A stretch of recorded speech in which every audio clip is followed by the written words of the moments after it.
There is no such thing in college football. I don't care what the scoreboard says as a bad win. You take this win, you take it back, and you just enjoy the heck out of it for that 24 hours because winning's hard to do in college football.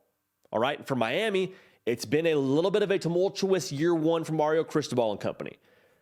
But what I think you can be encouraged by is the fact that they got the win in the fashion they did yesterday. Mario Cristobal said it a lot in his press conference over and over again. The resiliency, the fight, the joy on that sideline. That's stuff that, quite frankly, it's going to translate to the future. Like 2022, it's probably not what you wanted as a Miami fan. But the future, in my personal opinion, remains bright in Coral Gables. This is The Hard Count. I'm JD Piquel. Nick Brake does the real heavy lifting. If you haven't already, subscribe to the channel.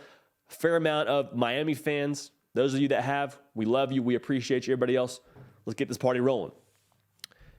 Mario Cristobal is building a program in Coral Gables.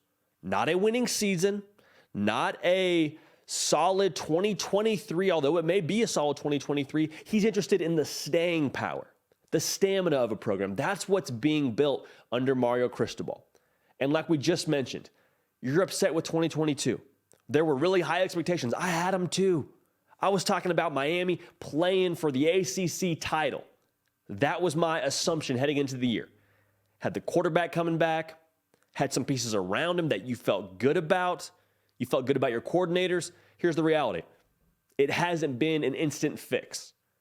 And that's not a knock on Miami. You look all over the college football landscape and you get these unrealistic pictures of how things shake out in year one. Like the reality at Miami is not the same reality at USC. It's not to knock the Trojans. The Pac-12 is the Pac-12, and they got a lot of great players via the transfer portal that came with Lincoln Riley. That's phenomenal, and they've done what they've done. For Miami, it's going to be a slower build, but that's exactly the point. It's a build. Right now, they have a top 10 class in the On3 consensus team recruiting rankings. You just landed Cormani McClain. Just about everybody in the world thought he was going to Florida, and you got him coming to Coral Gables. So that's encouraging. That's a win. Those are the kind of wins that you got to take and look to the future with. Those are the things that you're building upon.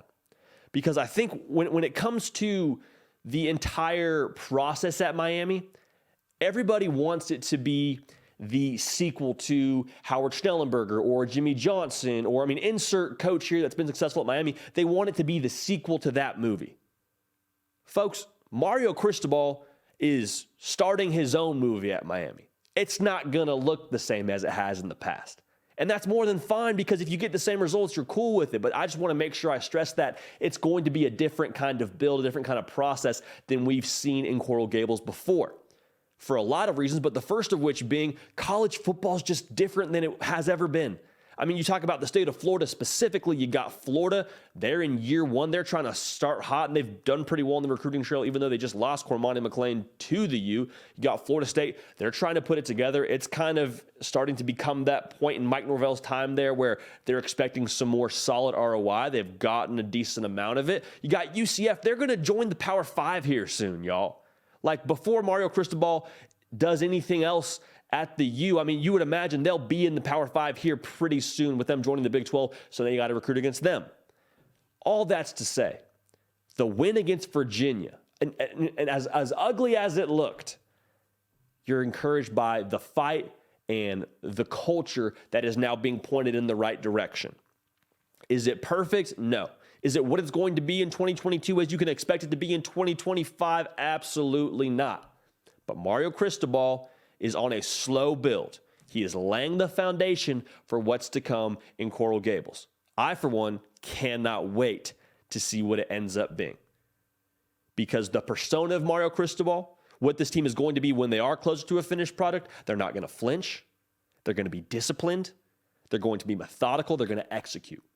All things that travel, whether you're playing on the West Coast, the East Coast, the Big Ten, don't matter. You do those things.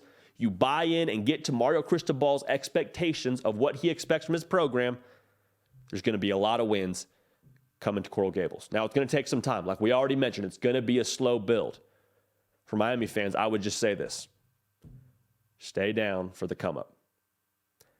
I'm Jody Piquel. This has been the Hard Count. Nick Brake does the real heavy lifting. You can come and help drive the show by subscribing to the channel. We'd love to have you along for the ride. We're live on Tuesday. We're live on Thursday, but we got content coming at you every single day. So let's keep running this thing up. Until then, we're going to keep the party rolling, and we will see y'all next time.